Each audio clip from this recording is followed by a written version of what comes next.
Questions orales. The Honourable Leader of the Opposition.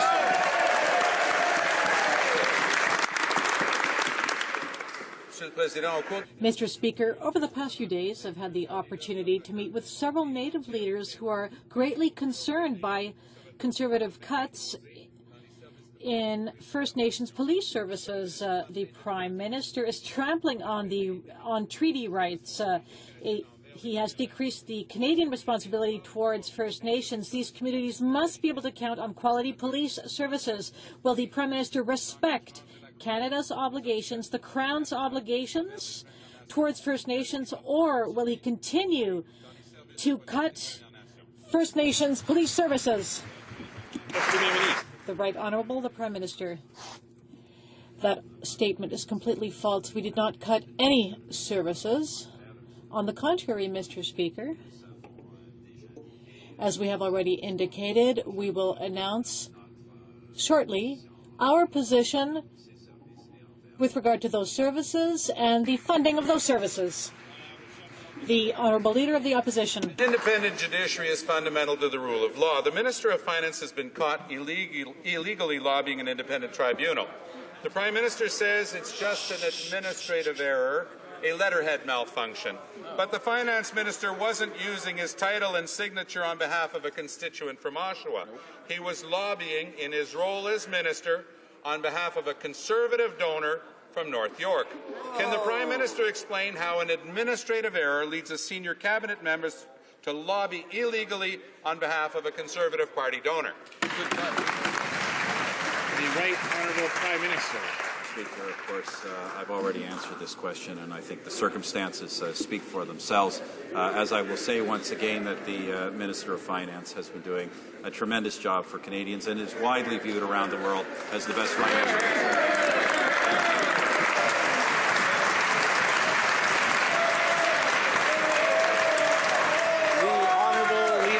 Opposition. Mr. Speaker, he still hasn't answered the question.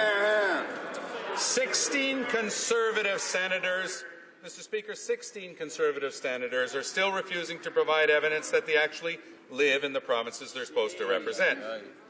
15 of those were appointed by this Prime Minister. In their 8th year of broken promises, this is the Conservative record on Senate reform. Will the Prime Minister demand that his senators, members of his caucus, come clean with Canadians, or is he going to keep covering up for them? Hear, hear.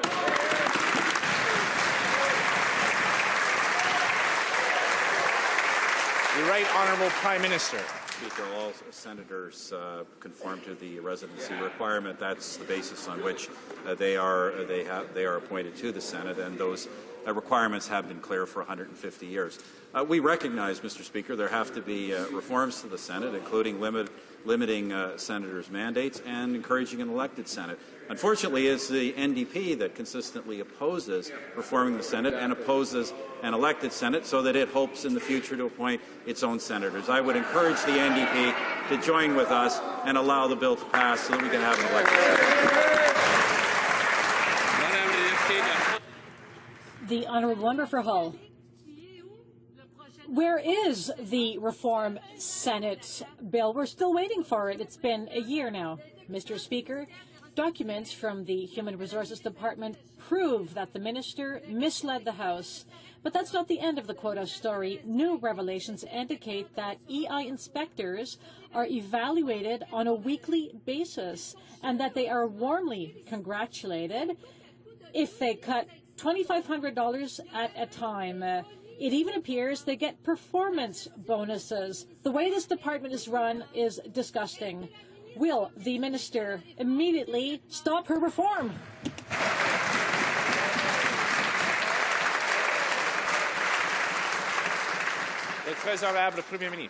The Right Honourable the Prime Minister. The Senate Reform Bill is Bill C7. So, since we have arrived to power, we have introduced this bill.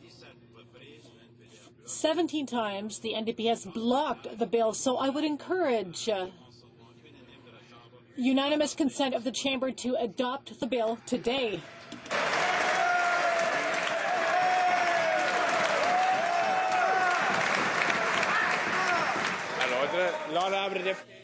The Honourable Member for Hull-Aylmer. Mr. Speaker, let's leave job seekers alone. Rather, let's go after fraudsters in the Senate.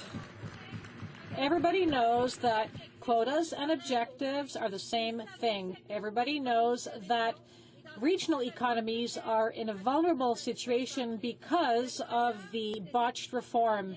Seasonal industry workers do not deserve to be treated with the disdain shown by Conservatives. The minister has heard from mayors, reeves, and workers who have implored her to end her dangerous experience. When will she listen to them? The Honourable Minister for Human Resources. Mr. Speaker, we are working to ensure that employment insurance is there for people who play by the rules and who contribute to the system. Mr. Speaker, first-line staff and managers at Service Canada who are unionized do not receive any bonuses. The pay for the integrity officers is no different from pay given to the executive-level employees elsewhere in the public service. Center. Mr. Speaker, regarding the response of the minister, can the Prime Minister confirm that there are bonus systems in place in the department, that these employees receive bonuses if they get if they recover or cut benefits, EI benefits? Does the government not recognize that they are doing things which have no precedent? The Chamber of Commerce and many other people are against the government's proposals, Mr. Speaker. The Right Honourable the Prime Minister. Mr. Speaker, it is important, it is essential that unemployed workers who have paid into the EI fund have the ability to receive benefits when they need them. Of course, Mr. Speaker, when illegal or inappropriate payments have been made, it is essential to detect them. As for the nature of pay or compensation in the public service, in all departments, some managers get performance pay, and this is the same in every department. Honourable Member for Toronto Centre. The Prime Minister has just confirmed what we have been saying for 3 days. That is, employees get incentive-based pay. It is based on the money they get from the unemployed Canadians. This is unacceptable. Does the Prime Minister not recognize something else? That in Canada's regional economies, in Canada's provinces, what the government is doing is downshifting the burden and the debt and the economic crisis of the federal level down onto the backs of the provinces, and the provinces ultimately will have to pay more in welfare payments. Prime Minister. That is absolutely not true. It is contrary to what is happening. Employment insurance is there for people who have lost their jobs, for people who need these benefits. Our actions and the actions of our employees are there to ensure that the EI fund is being used the way it is supposed to be used, that is, for workers who have contributed premiums into the fund. For Toronto Centre. There are two ways in which the government is passing the burden on from the federal government to the provinces. It's very clear how it's being done. It's very clear what the impact is. It's very clear that all you're doing is creating a greater demand for social assistance and a greater demand for welfare at the same time as the government cuts its employment insurance. That's exactly what the government... Order. There's far too much noise going on. The Honourable Member for Toronto Centre has the floor. I'm having difficulty hearing the question. The Honourable Member for Toronto Centre. Go for it. I seem to have stirred up the other side, Mr. Speaker. That's fine. They need waking up. But what is taking place is not only an affront to the workers, it's not only an affront to the Chambers of Commerce, it's not only an affront to business groups and others which are now coming forward, it's an affront to the nature of the Federation itself. All the government is doing is saving money on the backs of the provinces and on the backs of working people. The Right Honourable Prime Minister. Well, Mr. Speaker, absolutely nothing could be farther from the truth. We ensure in our system that when the unemployed, when people have paid into the system, they cannot find jobs in their area that correspond to their abilities, that employment insurance will be there for them. That is precisely what we are doing. We're also making greater efforts to help the unemployed to be able to get jobs when jobs are available. And of course, Mr. Speaker, we're making sure that there are not inappropriate payments from the fund taken from workers who paid legitimately into that fund. We're making sure it goes to workers and to the unemployed who legitimately need it. The Honourable Leader of the Opposition. A few minutes ago, the Prime Minister turned around to his House Leader to get information on Bill C-7. He might have looked at the wrong date because it was indeed on February 27th that this bill was last debated, but that's today. You see, it was 1 year ago today that we actually debated this bill for the last time. They've done nothing in the meantime. Prime Minister wants unanimous consent. Here it is. Start working with the provinces and territories to abolish the Senate. You'll get unanimous consent from us.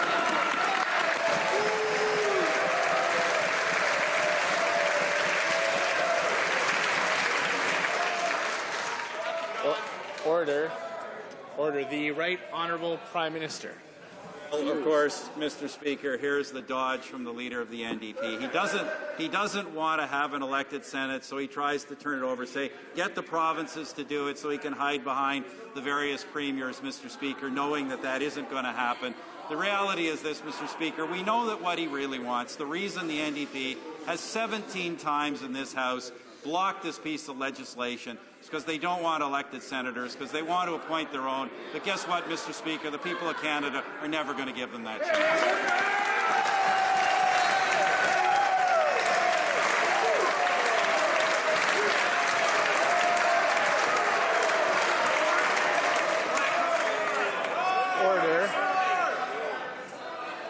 Order. À l'ordre, l'honourable député de Trois-Rivières. The Honourable Member for Trois-Rivières. Thank you, Mr. Speaker. The Honourable Member for Trois-Rivières. Thank you, Mr. Speaker. Canadians expect from their federal government that it fully assume its responsibilities in the area of transportation security and that it protect Canadians with the highest safety standards. Unfortunately, the security budget for airline travel, for instance, will go down by $17 million, and marine and rail security budgets will also be cut as investigations on the Burlington derailment and on the Miss Ali fishing vessel are still ongoing. Why are Conservatives cutting programs designed to prevent this kind of accident? Honourable Minister for Transportation. Mr. Speaker, we are maintaining our essential services and we have not cut any frontline inspectors. None have been cut. In fact, we are improving airline security. The number of airline accidents has gone down by 25% since 2000, since 2007. Train derailments have gone down by 37%, Mr. Speaker. These are excellent results, and we will continue to rigorously ensure transportation safety. The Conservative plan cuts will make travelers less safe in the air, on the water, or riding the rails. The minister has repeatedly ignored recommendations from the Transportation Safety Board. He just won't implement their recommendations. And they're cutting Transport Canada's budget by almost 30%. Mr. Speaker, Canadians are traveling more than ever. So how can the minister possibly justify these drastic cuts to transportation safety? The Honourable Minister of Transport. Mr. Speaker, we maintain our core function and we have not cut any frontline safety inspectors. The reality is we have improved safety travelers. The number of aviation accidents fell by 25% since 2000, and while air travel increased significantly, and since 2007, train accident decreased by 23% and train derailment decreased by 37%. Very good result, Mr. Speaker. Very good. For Welland. Well, Mr. Speaker, making up stories doesn't change the facts. They've cut services to Canadians while increasing. Where did they increase the spending? In the Senate, of course. But in the spending plans they tabled yesterday, Mr. Speaker, we learned of more cuts to food safety, This is the same government that brought us the largest meat recall in Canadian history, reduced meat inspections, ignored compliance orders, and increased self-regulation. Why are they gambling with Canadians' health, and why are these reckless cuts coming to Canada's food safety system? The Honourable Minister of Agriculture. Of course, Mr. Speaker, absolutely none of that diatribe is true. It's well known that the main estimates don't include departments' total budgets for the year. That's why they're called estimates, Mr. Speaker. The member opposite should know that. There are supplementary estimates throughout the year that continue to build the capacity for CFIA and other departments to do the job that Canadians require of them. The Honourable Member for Parkdale High Park. Monsieur le Président, il coupe la... Mr. Speaker, they are cutting food security, but increasing the budget of the Senate. They are cutting $1 billion from the infrastructure budget, but they are increasing the budget of the Department of Propaganda, not to mention the fact that Via Rail's budget will be cut by half. There's more money for friends of the party and for advertising and less money for services to Canadians are the main estimates, a foretaste of what we can expect in the next budget. The Honourable President of the Treasury Board.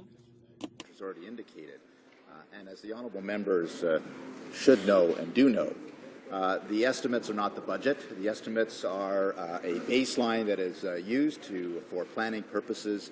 The budget is the budget, and of course we will continue to fulfill our responsibilities when it comes to health and safety and the core programs of the federal government. We will continue to build jobs, opportunity, and economic prosperity for our country. That is what the budget is about, and we will continue to stand with Canadians. The Honourable Member for Parkdale High Park. Well, for a refreshing change, let's look at the facts. Conservatives are cutting services that Canadians rely on and spending more on the Senate. Infrastructure spending is down almost 25%, while our communities face crumbling roads and bridges. And while the rest of the world invests in rail, Conservatives are cutting Via Rail in half. Will the next budget be more of the same, more money for Senate cronies, more money for well-connected friends, and less for the services and safety programs that Canadians rely on? Hear, hear. The Honourable Minister of Transport. Mr. Speaker, as I said previously, we cut no frontline inspector when it comes to transportation of this country. Our record, our transportation statistics are better than at any point in our history. We're investing where it is important, and the infrastructure program, as announced, shows that it will go from 2007 until the forecast, and there are no cuts. So, Mr. Speaker, never has a government invested as much in the infrastructures of this country. The Honourable Member. Their budget choices consist in thanking the party's friends and in cutting services to Canadians. The minister's attacks against the unemployed, or rather against job seekers, are as arrogant as they are incompetent. The minister has not consulted groups of unemployed provinces or seasonal industries. The minister has did not even do an impact study. A government which makes changes without knowing what the impacts will be is an amateur and conservative government. Why has the minister not done her homework before implementing her reform? The Honourable Minister for Human Resources. Mr. Speaker, the main objective of our government is the economy and job creation, as well as long-term prosperity. In order to achieve these goals, we need to match workers with jobs, with employers. We need to support people, though, who, through no fault of their own, lose their jobs. And that's why the EI system is there. That is why we are conducting these reforms to help people get back to work with the skills they need. The Honourable Member. Mr. Speaker, the question was on the impact of EI reform, but the Minister has confirmed that she did not do her homework, and the ideological attack against EI is not only hypocritical, but it's bad public policy. Experts agree. A poll of economists revealed that most of them believe that EI reforms will not bring down unemployment. 3/4 of them are against the aggressive measures imposed by Conservatives. Why are Conservatives not listening to the experts instead of attacking seasonal workers? The Honourable Minister. Mr. Speaker, let's be clear. For seasonal workers, if there is no work in their region, in their field, EI will be there for them as always. But, Mr. Speaker, there is a lack of workers and a lack of skilled workers everywhere in this country, and that's why we have widened the job alert system and our support for the unemployed to help match them with available jobs. Honourable member for Hamilton. Mr. Speaker, today seasonal workers showed up at the minister's door to tell her exactly what they think of our short-sighted cuts to EI. When I look out at them in Ottawa here today, I don't see fraudsters and cheats. I see honest, hard-working seasonal workers who want the minister to explain why she's coming after them. I see workers from seasonal industries threatened by politically driven Conservative cuts. When will the minister call off her witch hunt, cancel her unfair cuts, and finally start listening to the industries, provinces, and people affected?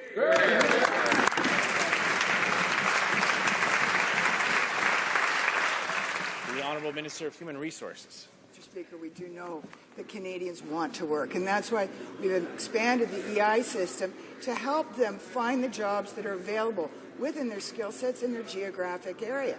Mr. Speaker, we do have a shortage of skills and labour in this country, many parts of it. That's why we're working hard to connect those who have lost their jobs through no fault of their own with the jobs that are there for them.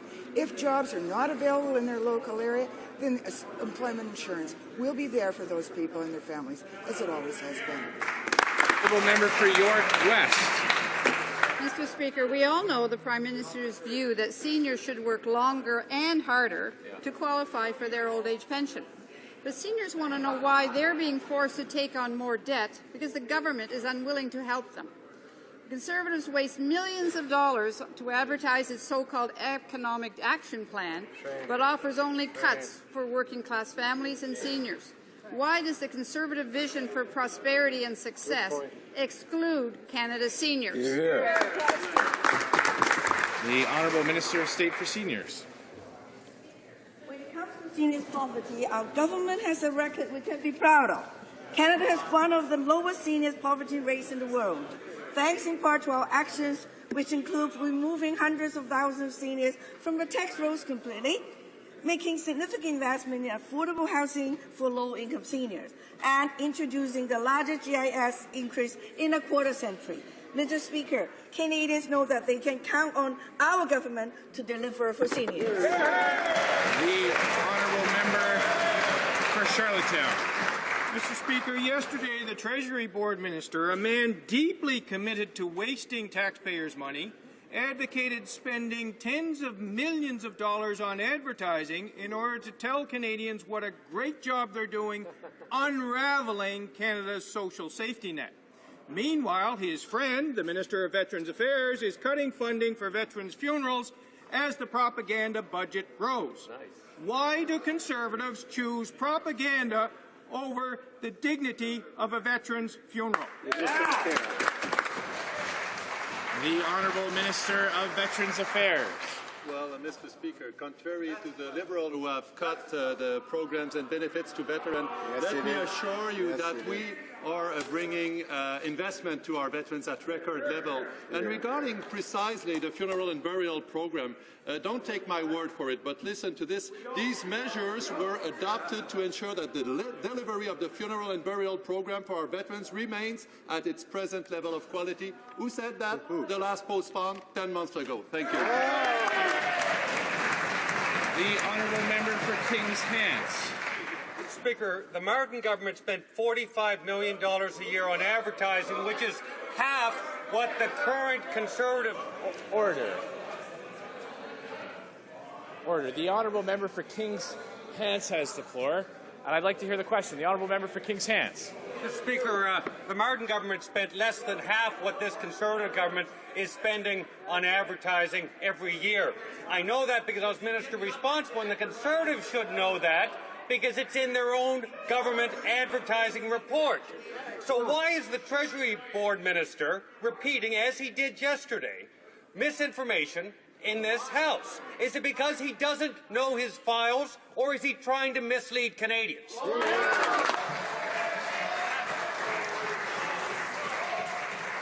Honourable President of the Treasury Board.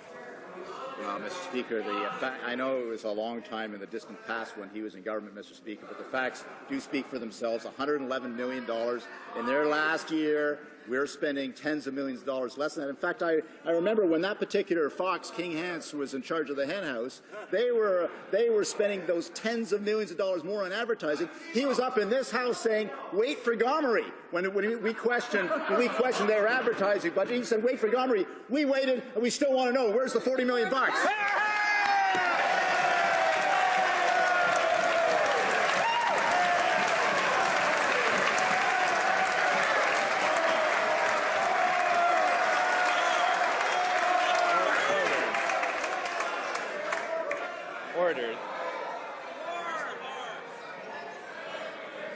Order. The Honourable Member for Timmins James Bay. Well, speaking of Gomery, yesterday Senator Patterson of no fixed address was the latest senator caught doing the Mike Duffy shuffle out the back door. Seems you can't turn on a TV without catching a senator running from accountability. So much for reform. We now have 17 senators refusing to say if they're even eligible to be in the Senate. 15 of them were personally appointed by this Prime Minister. So, how many are under investigation? How much money have they had to pay back? Are there going to be consequences for ripping off the taxpayers? And will the Conservatives stop defending the entitlements of these senators?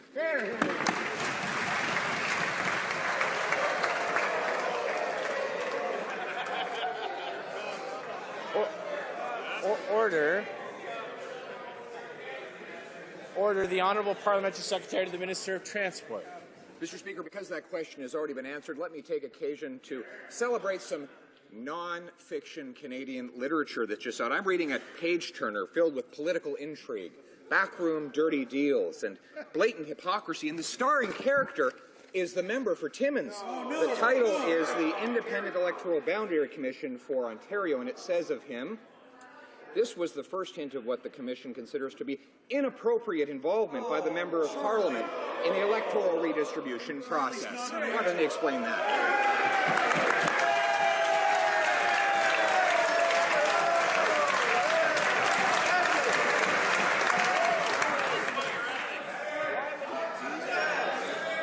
Order. Order. The Honourable Member for Timmins James Bay. Well, Mr. Speaker, trying to stone me. Order. Order. The Honourable Member for Timmins James Bay has the floor.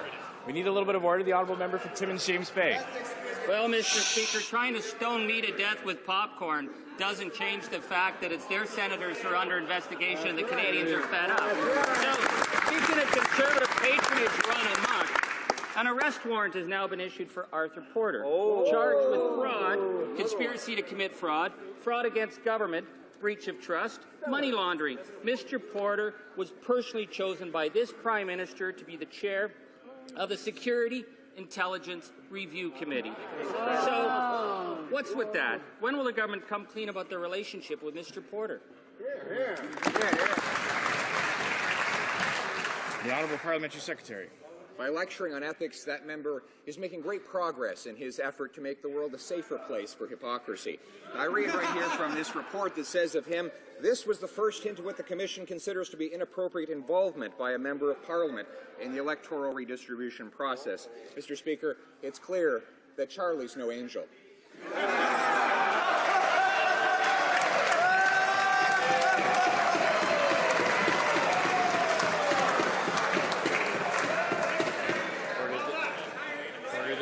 The Parliamentary Secretary knows. Order.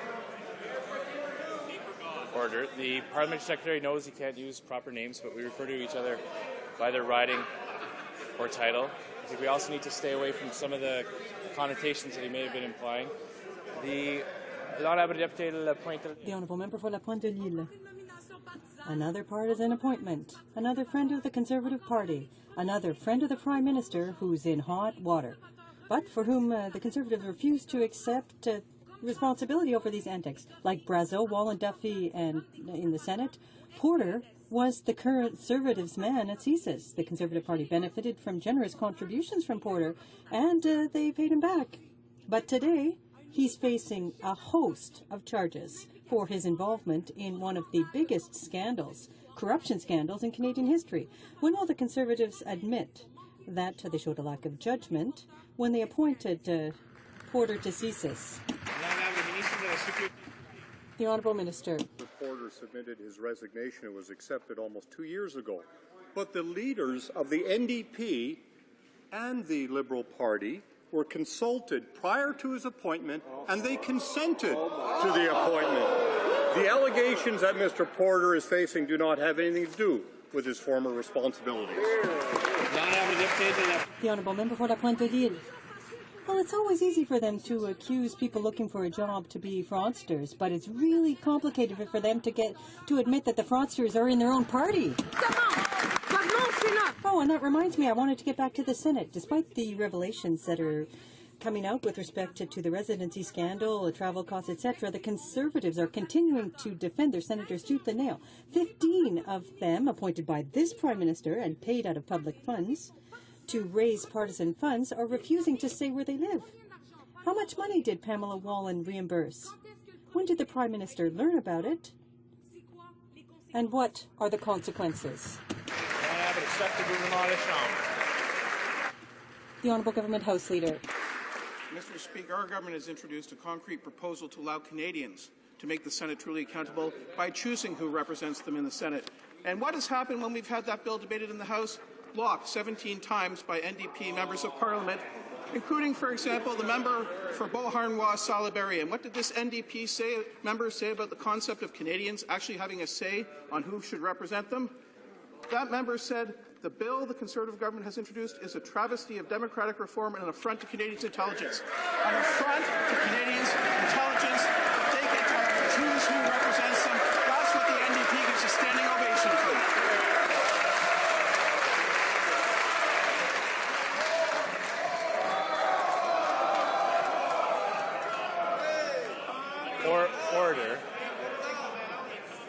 Order. I've asked members before to wait until the response is finished before they start their applause. Well, I don't think the minister quite finished his response, but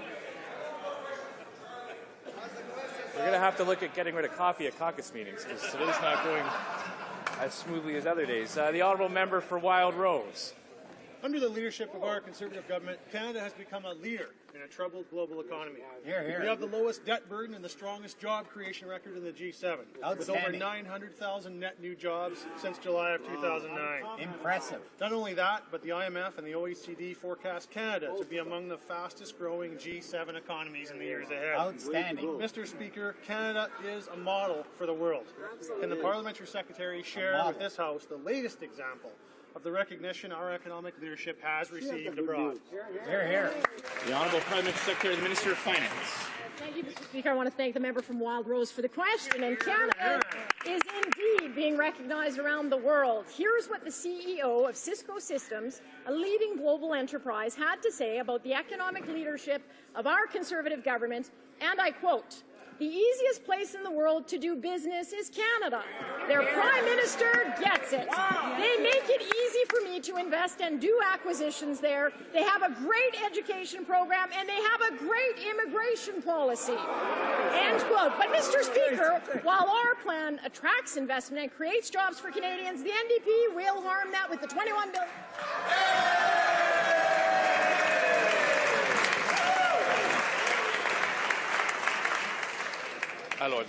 Order, please. The Honourable Member for Rimouski Nejet, Kamiskwata Les Passes. Mr. Speaker, the Minister of Human Resources misled the House by denying the existence of EI quotas, and she continues to do so by repeating ad nauseum that employment insurance will be there for people who need it, except that she put an end to a pilot project that offered an additional 5 weeks in regions where the unemployment rate is higher.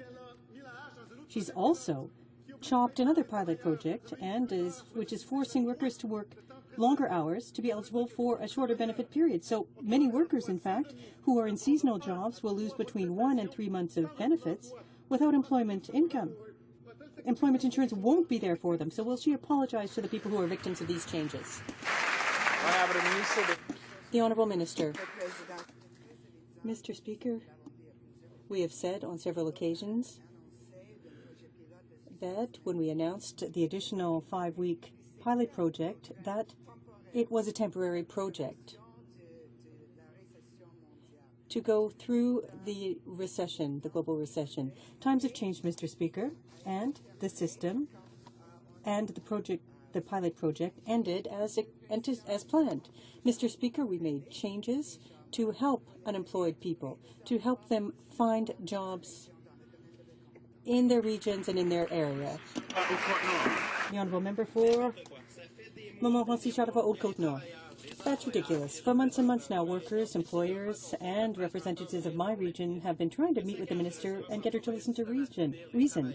Gutting EI will punish these people. She will also deprive industries of precious expertise, and the cost of training and loss of productivity will be huge. People in my riding realize that the Conservatives want to empty out our regions. After months of pressure, will the minister finally meet with regional representatives from these affected areas? Will she listen to them and act accordingly? The Honourable Minister. Mr. Speaker, that is exactly what I've been doing for quite some time, Mr. Speaker. We have continued to work to help people, to connect them with jobs that are available. It's better for them, better for society, for the communities. It's a good thing, Mr. Speaker. The Honourable Member for Montmagny-Lilley-Kamouraska-Rivière-du-Loup. They really need to be disconnected from seasonal industry. The minister is incapable of admitting that her reform is counterproductive for SMEs. She is inviting people who are unemployed in my riding to take out a rowboat and row 31 kilometers to get to L'Île aux Coudres for a job. She's ignoring what the Quebec tourism industry is calling for, i.e. that this reform be suspended. This is affecting many people. The minister must live in a parallel universe. If she thinks that gutting EI is a good thing for workers, will she put an end to this botched reform today? The Honourable Minister. Mr. Speaker, the Honourable Member should know that we have, on several occasions in the House, pointed out that individual circumstances for eligibility are taken into account. When people work, they're better off than when they don't. It makes sense, therefore, to help families, their workers, and these communities. The Honourable Member for Acadie-Bathurst. Mr. Speaker, the minister thinks that it's EI hunting season. Inspectors have quotas to fill. They're evaluated each week on the number of unemployed people they cut off. Bosses get bonuses when things go well. The Conservatives are tracking the unemployed as if they're all fraudsters. But they're not tracking their senators, Mr. Speaker. And what's worse is that the minister is saying right to us that her reform will help people. She's really making fun of people.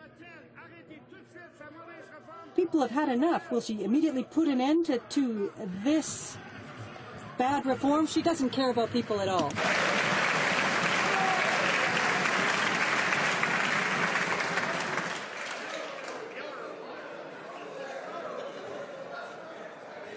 Order. The Honourable Minister of Human Resources. Same speech for 20 years. Yep. Mr. Speaker, let's be reasonable. The EI system is in place to help people when they're looking for another job. That is the truth. Mr. Speaker, for employers, employees, and unemployed people, we need for them to ensure, to verify, to look at, see that the money is there, to ensure that people who are receiving EI are eligible. Thank you, Mr. Speaker. Honourable Member for Saint-Laurent-Cartierville. Mr. Speaker, we've just heard the minister talk about EI. Will she at least listen to entrepreneurs who are saying that the reform will have the opposite impact? It will hinder seasonal employment. Will she listen for the Pêcherie Gaspésie and other groups, l'Association des Marchands de Rimouski, the Gaspé Chamber of Commerce, among others, the Charlevoix Chamber of Commerce, the Chamber of Commerce for Rocher-Percier, the Tourism Association of Rivière-du-Loup, all of these associations, the Tourism Association of Charlevoix,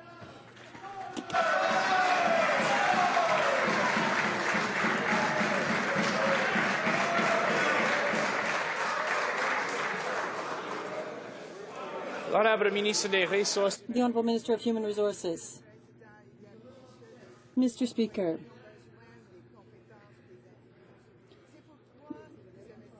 we need to invest in the system to help employers to find jobs with the required skills. Inaudible. The interpreter cannot hear the minister. Mais aussi des employeurs à plein temps. Nous voulons connecter des gens avec. We want to try to connect people with the jobs that are available.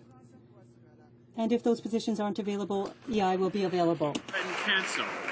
Mr. Speaker, first the Human Resource Minister throws a net around the entire community of Bay St. Lawrence, stops payment to anyone receiving EI benefits, and has claimants show up at the RCMP station to prove their case, only to find just a few questionable files. Now she's placed a bounty on unemployed workers, making reluctant civil servants go out and do her dirty work. It's like a bad episode of Dog the Bounty Hunter. When in Canada do we go from investigation to intimidation? When did we do that? The Honourable Minister of Human Resources. Mr. Speaker, let's inject some truth into this discussion, shall we? Mr. Speaker, the employment insurance system is there to support people while they're looking for another job. There are responsibilities among people who are claiming to be actively looking for another job. Mr. Speaker, EI is paid for by employers and employees, and we as a government owe it to them to make sure that eligible people are receiving those benefits. That shows respect for all of them. Louis Saint-Laurent. The Honourable Member for Louis Saint-Laurent.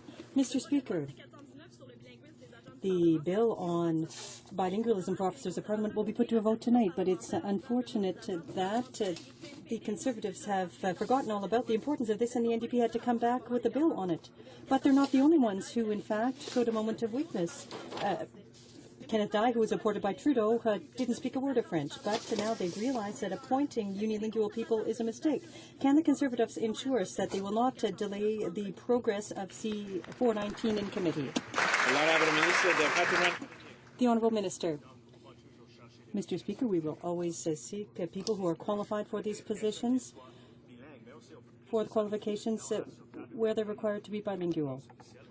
We respect official languages, and we have invested money over 5 years, and we've seen success.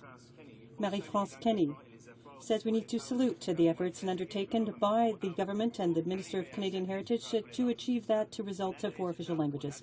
We have the results, we have an approach, we have the policies, and we will continue to protect the fact that there are 2 official languages here in the House and in the country. The Honourable Member for Louis Saint-Laurent. Mr. Speaker, if the Conservatives were serious about their approach to protecting the French language, they would have to show some accountability on the progress for this bill or on their project, rather, for studying French in federally regulated companies. The member for Mégantic-L'Érable promised the creation of a committee. Where's the committee? It's now 2013. Who will sit on the committee, and what will its mandate be? The Honourable Minister of Canadian Heritage.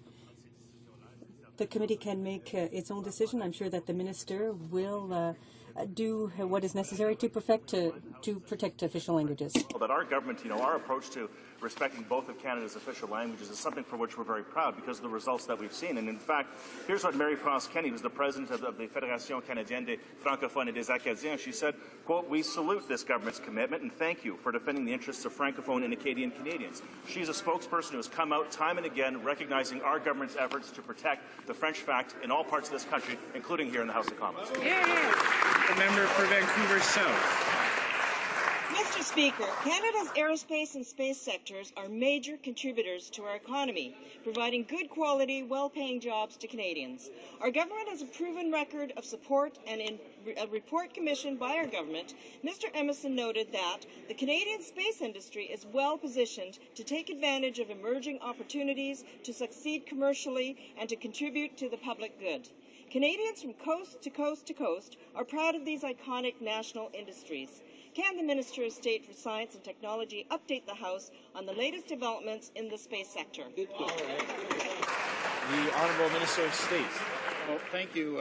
I would like to thank the honourable member from Vancouver South for a very relevant, tough, but fair question. It's true, Mr. Speaker. The Minister of Industry announced today $15.8 million contract to McDonald Detweiler for the design of a very sophisticated mapping system demonstrating once again this Conservative government's commitment to Canada's space industry and to jobs, growth and long-term prosperity. What would be very nice, Mr. Speaker, if the NDP would drop its political games and fear-mongering agenda and help do something positive for Canadian industry. The honourable member for St. Paul's. Mr. Speaker, the facts are clear. First Nations police forces are keeping their communities safer. Since 2004, violent crime down 19%, homicides down 36%, assaults down 20%. Alarmingly, this so-called law and order government is slashing $15 million from the First Nations policing program. Will the Minister of Public Safety reassure First Nations today that the $15 million of funding will be renewed before March 31st so they will not have to lay off the essential First Nations police? Honourable Minister of Public Safety. Speaker, I think the Prime Minister answered that question earlier in the question period, but I find it interesting that this member is talking about improving safety for Aboriginal, yet that member and her party opposes matrimonial real property rights for Aboriginal women, tougher sentences for sexual assault, ending house arrest for serious crimes, tougher penalties for those who sell drugs to our children, and funding to keep young people out of gangs. We'll take no lesson from that party. Yeah. The honourable member for St. John South Mount Curl. Mr. Speaker, Marine Atlantic ferry rates are increasing on April the 1st. The fee hikes spell trouble for passenger travel to Newfoundland and Labrador, damaging our crucial tourism industry. We just reached the $1 billion mark, Mr. Speaker. The trucking industry has said they can't absorb a hike in commercial rates. Higher costs will be passed on to consumers. The price of goods will most definitely increase. Mr. Speaker, why are the Conservatives pricing the ferries out of service and making life more expensive for Newfoundlanders and Labradorians? The Honourable Minister of State for Transport. Mr. Speaker, I thank the member for this question. This is actually the first question since the 2011 election on Marine Atlantic. So that gives you an idea of how much the NDP actually care about Marine Atlantic. In fact, the Conservative Party, under my predecessor, the member from Yellowhead, and the current Foreign Affairs Minister, conducted an investment of capital that allowed Marine Atlantic to acquire new ships, greater capacity, they're on time, and there's faster entrance onto the boats and off the boats. Marine Atlantic. The honourable member for Scarborough Centre. Mr. Speaker, the NDP are at it again, treating hard-earned taxpayer dollars like they simply grow on trees. Last week, they released a long list of demands for increased spending that would break the backs and empty the pockets of Canadian families. My constituents are worried. My colleagues here, my Conservative colleagues, are worried. And, Mr. Speaker, everyone else at home should be worried too. Would the President of the Treasury Board please update this House how our government is standing up for hard-working Canadian taxpayers? The Honourable President of the Treasury Board. Thank the honourable member very much for that pertinent question. I can tell the House what we do know. We do know that the NDP are planning a brand new social program, even though this is on top of the $12 billion the federal government transfers to the provinces each year under the Canada Social Transfer. We know that it's on top of the hundreds of millions of dollars the federal government spends on affordable housing and homelessness each and every year. We know that the estimates of the cost of their program would be $5.5 billion. That's equivalent to a 1-point hike in the GST, Mr. Speaker. We cannot allow that to pass. The honourable member for Saint-Hyacinthe-Bagotte. Mr. Speaker, the inventive comments by the President of the Treasury Board concerning the cost of my bill don't change any of the fact that they've been doing nothing for 4 years. They've been going around in circles. 1.5 million Canadian families don't have access to safe, affordable housing, and the experts all agree we need a national housing strategy. They've got a turnkey solution. All they have to do is vote for Bill C-400. But, Mr. Speaker, what I want to know is if the Conservatives will support families who need safe, adequate, accessible, affordable housing, yes or no?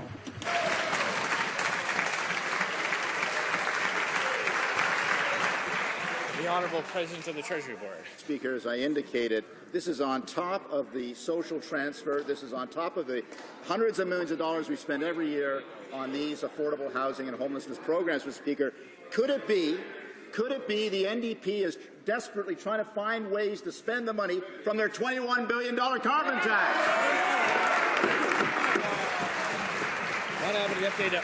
The Honourable Member for Haute-Gaspésie, Métis, Matane, Matapédia. Mr. Speaker, today all of Eastern Quebec is in Ottawa to make a clear and intelligent plea to make it possible to understand the devastating effect of the EI reform. The striking examples provided by these workers and employers show the real impact of these rules, and the Minister must show them some openness and respect. The Minister of Labour for Quebec will meet with the Minister today, so the door is wide open. Will the Minister listen, hear and understand and respond to these legitimate requests today and shelve her reform? The Honourable Minister of Human Resources. Mr. Speaker, I will be meeting with the Minister this afternoon, the Quebec Minister, to hear about these impacts. But the changes have been put in place to help people find another job, a better job, to help them improve the quality of lives for their families, and that is a good thing, Mr. Speaker. It's an objective that we're going to continue to work towards. Concludes question period for today. I would like to draw to the attention of honourable members the